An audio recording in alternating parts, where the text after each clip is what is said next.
Once there was a Roman centurion, a leader of an army, who had a servant whom he loved, and the servant fell sick. And so this Roman leader sent for this Jewish rabbi to come to see if he might be able to help his servant. And as Jesus was close to the house, the Roman centurion sent some other servants out to interrupt and say, no. You see, our boss isn't even comfortable with you coming all the way to the house. He believes that if you just say something from here, he knows that you can heal. And in that moment, Jesus was impressed, and the servant was healed. There's a woman who for 12 years had a particular medical condition that caused her to bleed nonstop, and she exhausted all of her resources to try to find answers from the medical community. And for 12 years, she found nothing. And there was this one moment where Jesus was passing by, and she thought to herself, if I can just touch the edge of his cloak, perhaps I can find healing. And touch she did, and in that moment, her bleeding stopped. There was another woman who was a mother, and she was from a place called Canaan. And if you know anything about the Canaanites and the Jewish people weren't friends. And the Canaanite mother had a daughter who it was said was demon-possessed. And the Canaanite woman looked for answers in her own religion and didn't find them. And so she found Jesus one day and asked for healing for her daughter. And Jesus said, I'm sorry, but I've come for the children of Israel, not for you. And yet, nevertheless, she persisted. And Jesus healed her daughter. There was one other woman, and all that we know about her was that she was called Sinner. And Sinner showed up one night at the house of a Pharisee who had a dinner party for his esteemed guest, Jesus. And this woman known as Sinner shows up, interrupts the party, of course, to the Pharisees' great dismay. She kneels down and begins to anoint and cleanse Jesus' feet and wash it with her hair and this expensive oil and her tears. And of course, the Pharisee was aghast that Jesus would allow this scandalous thing to happen. And Jesus says, this is so beautiful. Like, they're going to be talking about this for a really long time, and we still are. And he says to this woman, your sins are forgiven. Which I don't know all of what that means, but I think one thing that it means is, hey, stop calling her sinner. Hey, what's going on, Springfield? How you doing? It's good to be here with you. My name, if you haven't already heard it too many times today, good gravy, is Colby Martin. And it is so good to be here with you at the venues. I've never been to this part of the country, and I got to be honest with you, I kind of like it. I've already picked up some fun new sayings, like hot as the devil's front porch. Did I get that right? Is that a thing that you say here? Something like crazy as a bag of cats? Who says? You guys say this. This is wonderful. But no, for reals, it's good to be here with you here in Springfield, Missouri. Last night I got to enjoy this lovely dinner with some of your staff and your leadership. I got to meet Philip and Denise and Barbie, who pretty much runs the joint, is my understanding, and I've seen that happen. I got to meet Chris, who was up here earlier, and his wife Morgan, and then I got to meet Jay and Maddie. I don't know if I've seen you yet here, Jay and Maddie, but anyway, I just got to hang out with them, and they gave me a ride back to the hotel. Thank you for that.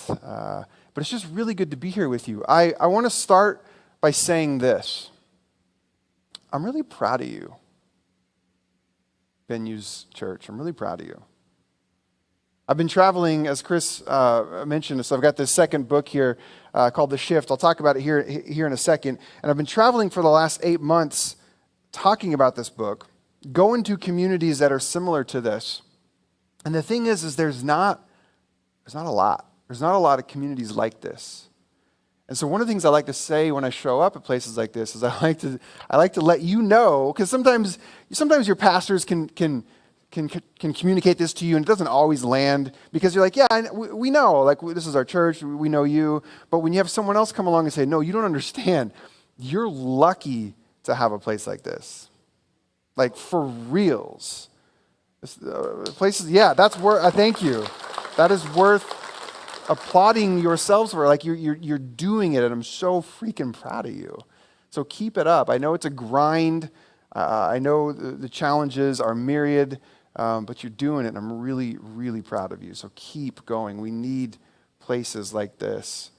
That's on a collective level. And then for what it's worth, and you don't know me and I don't really know you, so this may not mean much to you, but on an individual level, I'm going to look some of you that I can see in the eyeballs because the lights prevent me from seeing most of your faces.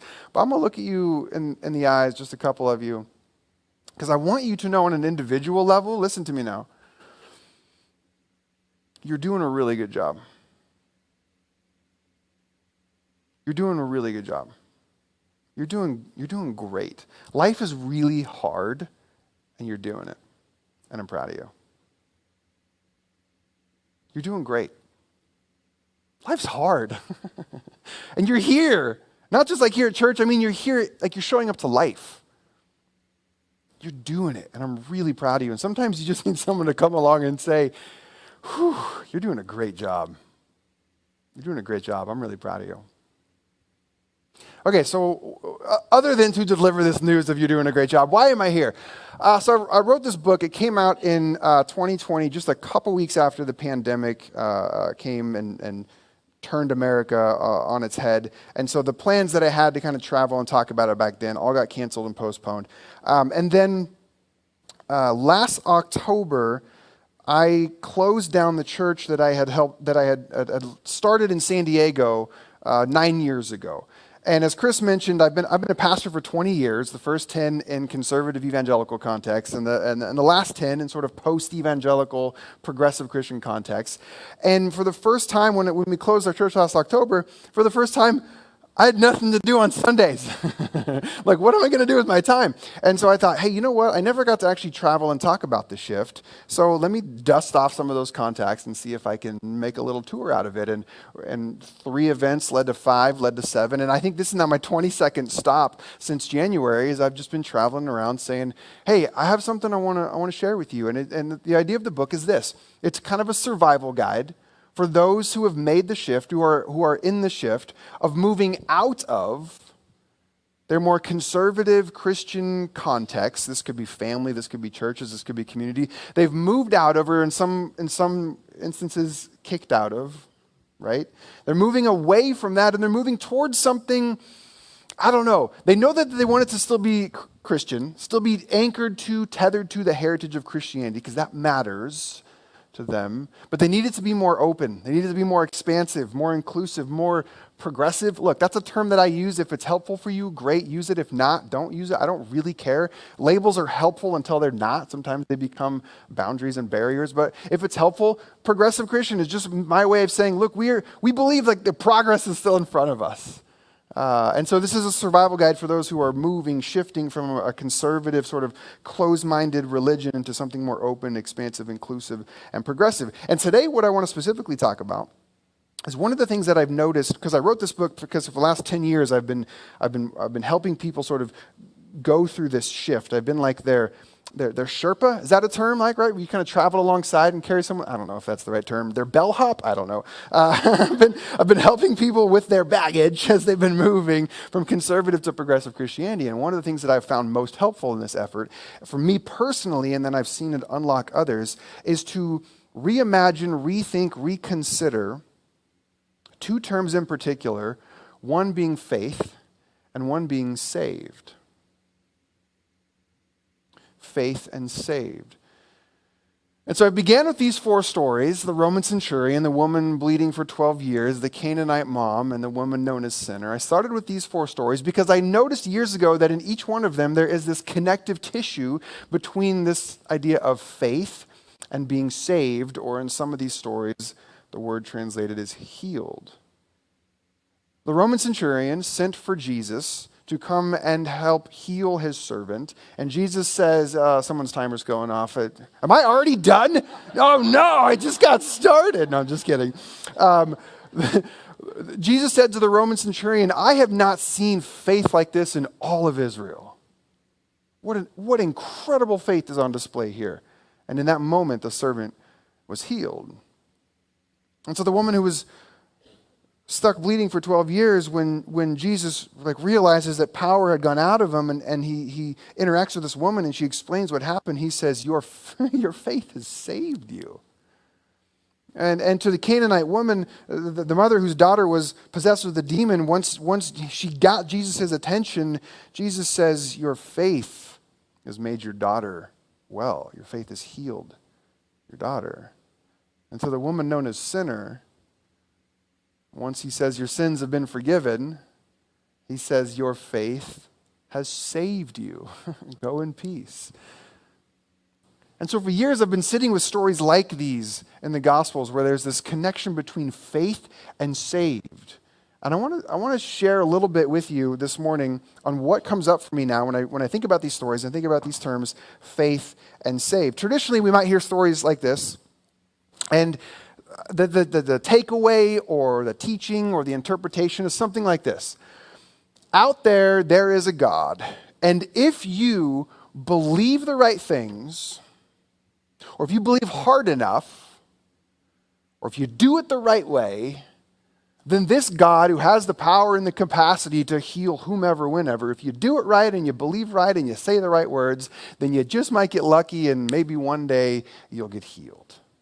This is sometimes how this is taken. Like, man, I just got to pray harder. I got to believe more correctly.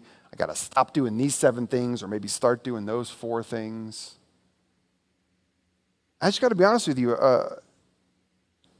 I don't like that interpretation. For one, it gives this picture of a God who I believe the author of the letter 1 John accurately described as love. God is love. It gives this idea that God can just heal whomever, whenever, but, sort of just reserves and holds off and waits for the right conditions and the right people at the right time. Like, only some get that. And it also puts way too much pressure on you and me to get it right. Like, oh, I haven't experienced healing there, so I must not have it right yet. I gotta try harder. So I don't really like how these stories sometimes get conveyed and thought about. And so I want to share maybe an alternative way to think about these stories, which will, I hope, also help illuminate, and what I want to leave you with is a different way to think about faith and a different way to think about what it means to be saved. Okay, so you've got these 4 stories, and what I notice is that these 4 stories, they all seem to highlight individuals who are at the end of their rope, people who are exhausted from the perpetual disappointments and exhausted from the hardships of life. You've got this Roman centurion who presumably has the backing of the world's largest empire, has the political power of ancient Rome at his disposal, and yet he turns to this backwater preacher from Nazareth. You've got this woman who has used all of her resources, all of her money to try and find answers in the medical community, and only to end up with an empty bank account and still this condition of bleeding. You've got this mom who has, I would imagine, given herself wholly and fully into her religious ways, and yet has not been able to do anything for her daughter who seems to be possessed with this demon. And then you've got this other woman who has been told by her community who she is and what she is. Like, here's what you are. Do not dare try to go outside of it. This is what you are to us now. These are people who are I read these stories, I'm like, they're tired. They have touched the edge of these different systems and realized that the answers they seek are not here.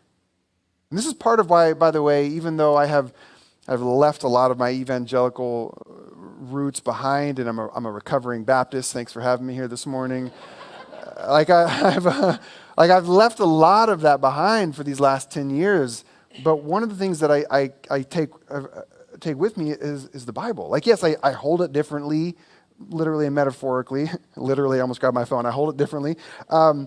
And I think about it differently and I read it differently, but I one of the reasons why I still love it is because you get these moments, these stories that zero in on these particular instances that have a way of illuminating the universal experience of what it means to be human. Because who among us can't relate to the idea of being let down by politics? Yeah, that's the appropriate response.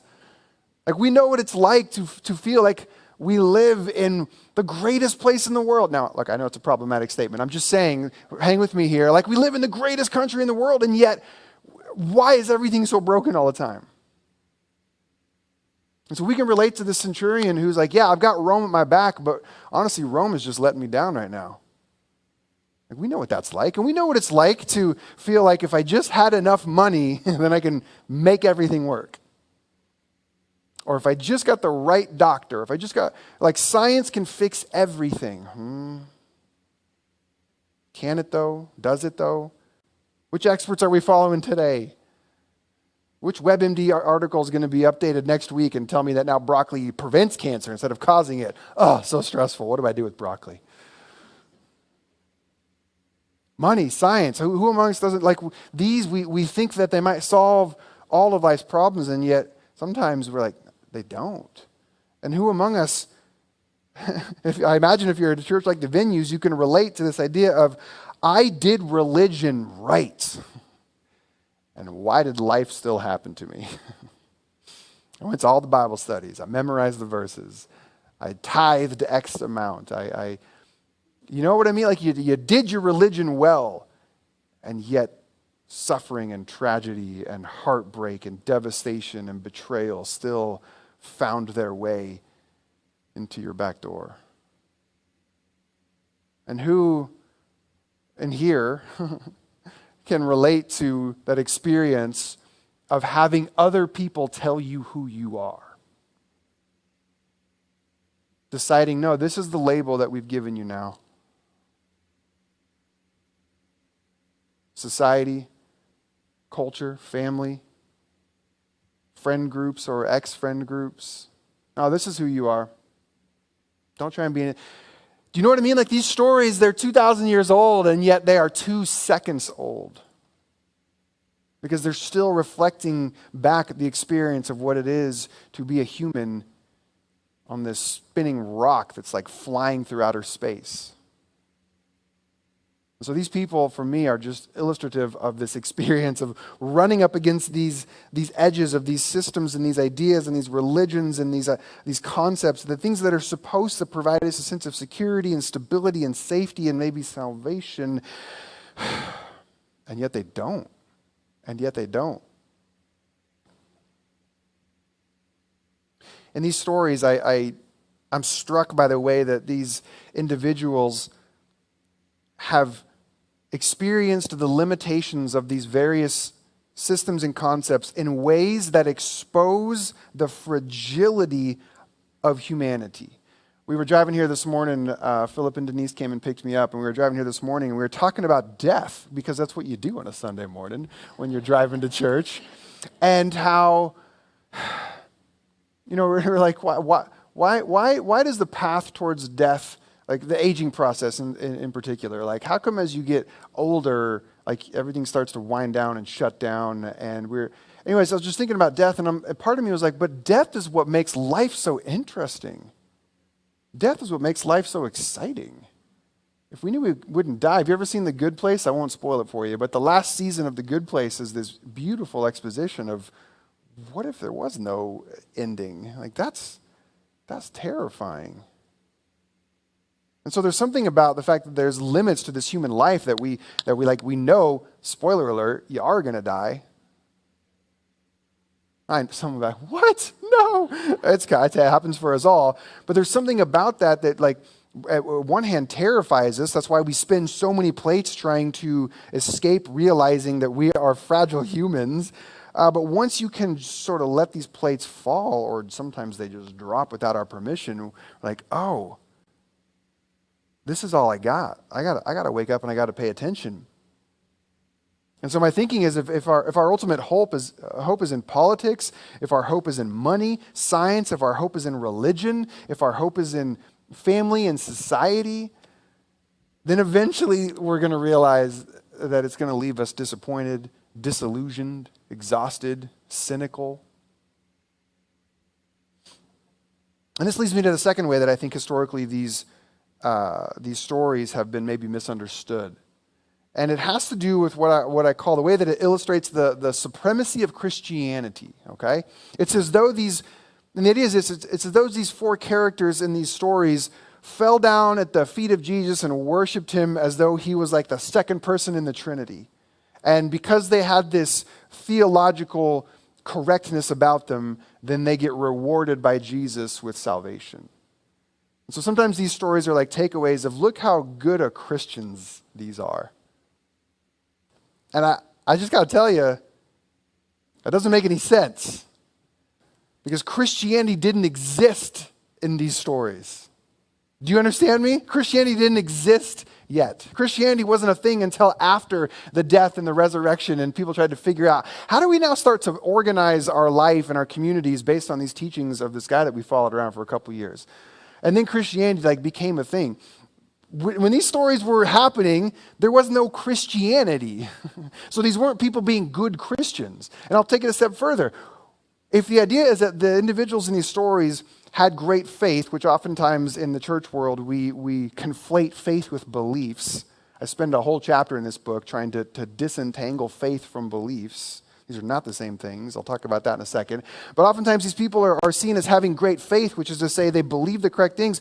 But if anyone made any sort of doctrinal statement to Jesus, like, Jesus, I've been bleeding for 12 years, and I believe you are the incarnate God, born of a virgin, and that in a couple of weeks you're going to die, and I believe you're going to come back from the dead, and I believe it's going to atone, sacrifice. No, nobody makes any of these doctrinal statements. This is not what's happening in these stories. They're not confessing to have some sort of apostle creed type faith. It's not that his on Jesus is, wow, being impressed with their faith. Not because they believe, not because they've got Christianity figured out. This is not what's happening. So what are the responses that we see in these four stories? Well, in the three stories with the three women, all three of these women are described as like kneeling at Jesus' feet or humbling themselves before Jesus in some way, making themselves prostrate, like throwing themselves down in front of Jesus. And then you have the Roman centurion who's like, no, you I don't even want you to come to my house. Like, I'm not even worthy to have you cross the threshold of my home. And so what we see in these four stories is we see individuals who have this humility,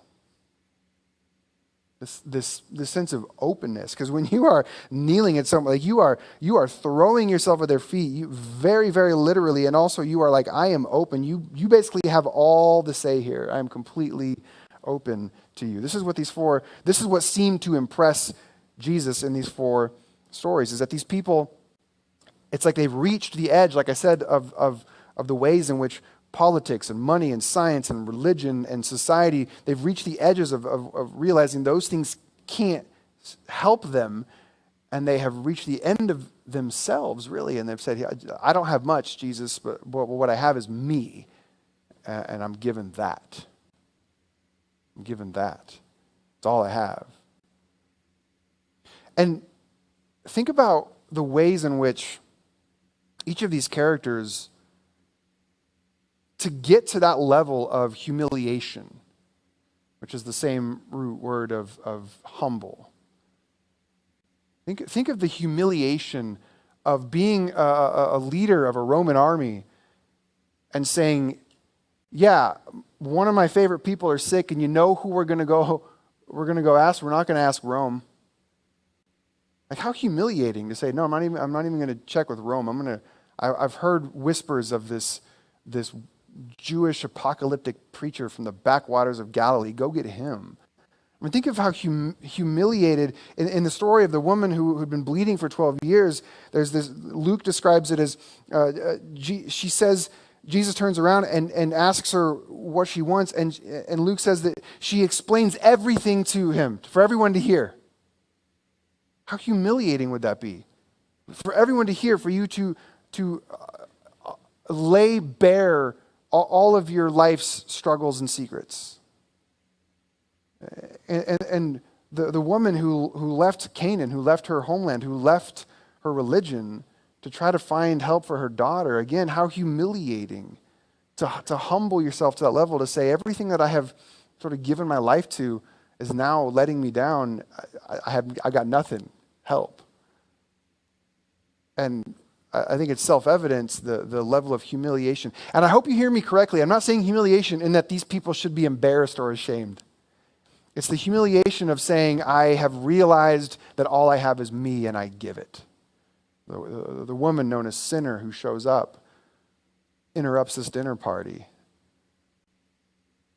So just think about the ways in which all of these characters have reached the end of themselves in these systems, and they're like, I got nothing, it's just me, and I give it. This is what seems to impress Jesus. Not their beliefs, not having correct doctrine or theology.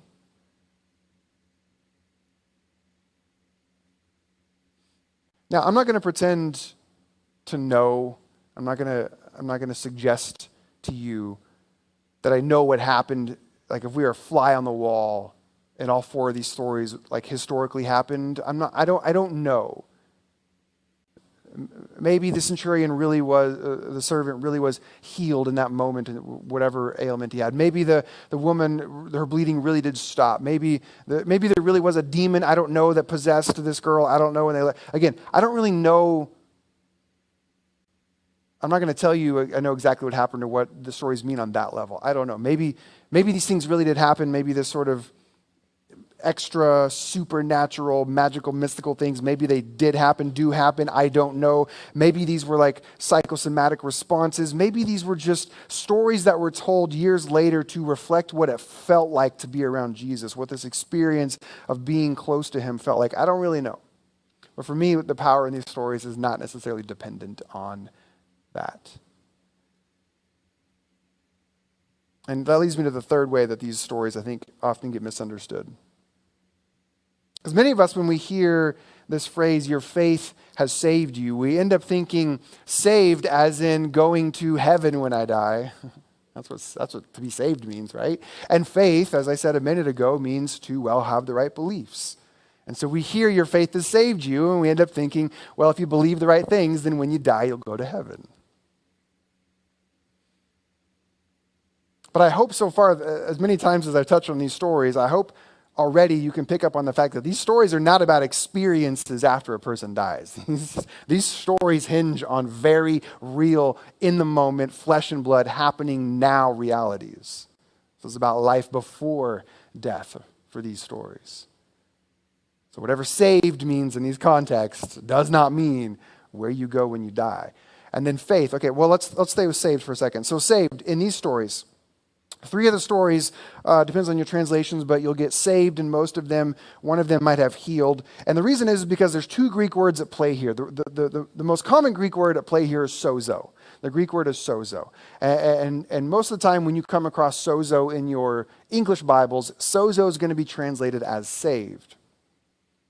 But sozo more literally, or I would say accurately understood, sozo means, has got a sense of liberation, a sense of rescue, or even more to the point, to be made whole.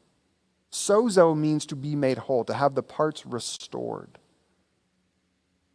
And then the word that it gets translated as healed is the Greek word iomai, which again can be healed, but also can mean to be restored, to be made whole. So both of these words, the thing that's happening here, again, is not life after death. It's an experience now, and it all has to do with wholeness, being made whole. Being restored, being put back together again. Your faith has brought you back together, has put you back together, has made you whole. And now let's talk about faith for a second. The Greek word for faith in all of these stories, and most of the time when you come across the word faith, the Greek word is pistis. Just a wonderful Greek word, one of my favorites, pistis. And pistis, more accurately understood, I submit to you, faith isn't a super helpful word to think about pistis because, again, we end up conflating faith with the things that I believe. Pistis is more about trust. Which is why in my book I talk about, I encourage us to think of faith more as a verb. It's a thing we do, not a thing we have. Because a lot of people, when they go through a kind of shift, they end up saying things like, oh, I've lost my faith, or my faith just isn't what it used to be. And what they really mean is my beliefs are different. I'm like, yeah, well, that's welcome to being a human. I hope your beliefs are different. But that has nothing to do with your faith. Faith is a posture of trust. This is what pistis means. It means trust. Not just to believe. Okay, so here's how I'm going to illustrate this. I need 4 volunteers. I need 4 volunteers to come up here. So 4 volunteers can come up here and spare everybody else the awkwardness of waiting. Thank you. We've got 1. Oh, and she's pulling up her spouse. We've got 2. Thank you. I love it. Okay, we need 2 more. We need 2 more. Thank you. Come on up. Oh, he's like, no, I'm not coming up. No. We just need 1 more. Come on, someone put everybody else out of their awkward misery. Just 1 more volunteer. Thank you back there. All right, thank you. All right, everybody say thank you. Woo! Now you don't have to come up here. You're welcome, they said. Okay, so if you 4 can come over here, I need 2 of you to stand right sort of in this black area here, and then the other 2 to stand right there next to you, and then face each other. So you 2, no, go the other way. Yep, and then you 2 turn and face each other. Now grab each other's hands. You need to come this way a little bit more. Okay, now kind of take a step back and make a nice, okay, thank you. So now, I'm going to need you to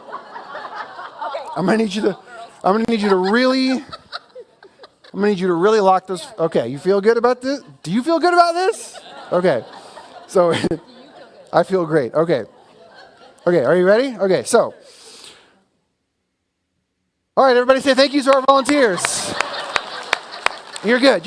You may be seated. Okay, so what I just demonstrated to you is what I like to call a belief stand. A belief stand is where I just stand here and believe, man, if I felt backwards, yeah, they'd catch me, but I don't actually do anything about it. I just believe it. I really do believe that you would have caught me. What you were expecting was what? A trust fall. Thank you. 6 of you are paying attention. A trust fall. A trust fall is what often happens in like leadership retreats or whatever, where the person falls back and then they catch you, right?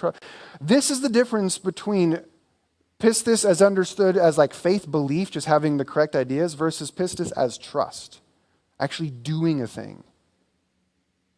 When Jesus says that your pistis has sozoed you, it's not the ideas in your head have made it so that when you die, you'll not go to the scary place.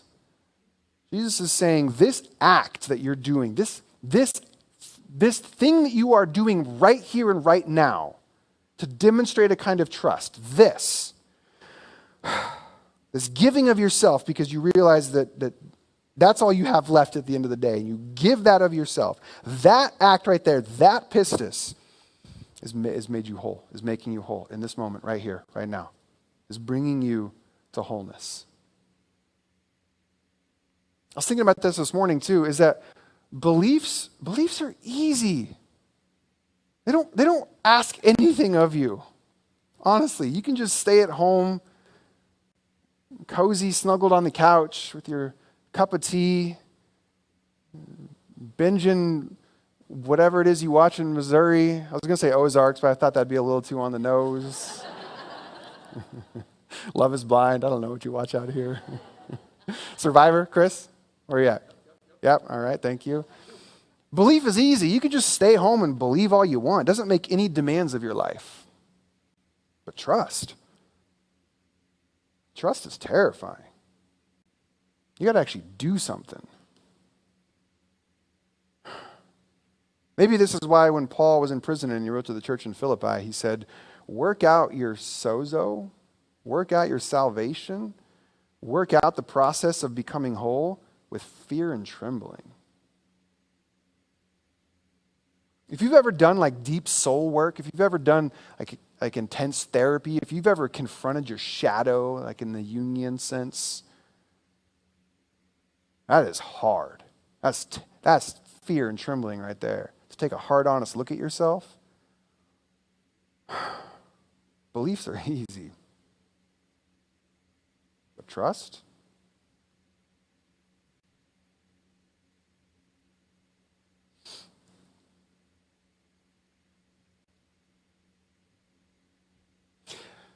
So for me, when I read these stories, I think this idea of throwing yourself fully, opening yourself up wholly, this is the pistis that sozoed these individuals. This is the faith that saved them. This is the trust that made these characters whole. There's this kind of salvific work, this process of being made whole when we embody this posture of trust, of throwing ourselves into, I'll say, the arms of love. You can use whatever metaphor you want. And what I find so endlessly fascinating about these stories is that the path to wholeness for all of them, the path to being put back together again, it started with their brokenness. It started with being completely at the end of themselves. That's where it begins. The path to wholeness begins when we are at our weakest. When you have nothing left. When you feel totally broken, despondent, alone. That oftentimes is the perfect soil for your salvation. And I hope that's good news. Can I tell you why I hope it's good news? No? Okay. My final point. I'm just kidding. I know, it's always awkward when preachers use rhetorical questions. You're like, are we supposed to answer? I don't know. I hope it's good news because the last year of my life has been an undoing of all of the systems and the identities and the routines and the relationships and the vocations that I have, I would say, subconsciously attached my sense of well-being to. Thank you. Thank you, Amanda. So I hope the path to wholeness begins when you're at your weakest. I hope the path to wholeness begins when you realize that politics and money and religion and science and relationships and society aren't the things that are going to put you back together again. I hope that's true because that's where I'm at right now. And my guess is some of you are there too. Some of you here this morning are real tired, real burnt out, real sad, real alone. You're like, but you're sitting in a church with hundreds of other people. Yeah, and you're super alone. Some of you are here this morning and you're barely hanging on. So I guess my word of good news for you is I think you're kind of in the perfect place for rescue, for liberation, for wholeness. Like this is where the path to wholeness begins, is in this place, this space where you're in. Salvation's not about an escape from this world, at least not as I understand it. It's not about sticking your head in the sand and just believing things are going to be okay. It's about a kind of rescue and healing here and now that leads to a kind of wholeness. And what I love about thinking about salvation in this way is to think about wholeness happening here and now is a way to affirm that the pieces of you are not bad. They're just broken right now. I'm going to say that again. The pieces of you are not bad. The view of salvation that says the point is to just sort of rocket ship out of here when you die, that view usually says like all the parts of you are bad. You're fallen, you're messed up, you're unworthy. All your pieces are bad. The only hope for you is that maybe God will extend some grace to you depending on your theology. I don't know if you're chosen or if you got to do the free will thing. I don't know if you got to get baptized. You know what I mean? Like there's just so many ways to Canaanite woman that, to be like, what is the right way to do all this? That theology says you're bad, but if you do it right or you think right or you pray right, then all of those bad parts will be redeemed in the afterlife. Thinking about wholeness and salvation in this way says, no, the parts of you aren't bad. I'm sorry you were told that. I'm sorry you were told that there were parts of you that were bad. It's like oh God, here's the tangent. Barbie, here's the tangent. I'm just going to go real quick and then I'm going to come right back. You know the Genesis 3 story, the creation narrative, the poem there, where Eve eats of the tree of the knowledge of good and evil, and then Adam eats of it, and then God comes looking, and they're hiding. They're hiding. And they've made fig leaves to like cover themselves up because suddenly they have this new awareness of who they are. Oh gosh, okay. Hold on, Colby. Just a little bit of tangent. Stay focused. Okay. I just want to start doing all that now. But no, you remember God comes and he's looking for them and like, where are you? And they respond with, well, we were ashamed, so we're hiding. Do you remember what God says to them? Who told you that you were naked? Where did that idea come? Who told you there's anything to hide? Who told you there's anything you got to cover up? Who told you there's anything you got to change? Who told you that? I'm sorry.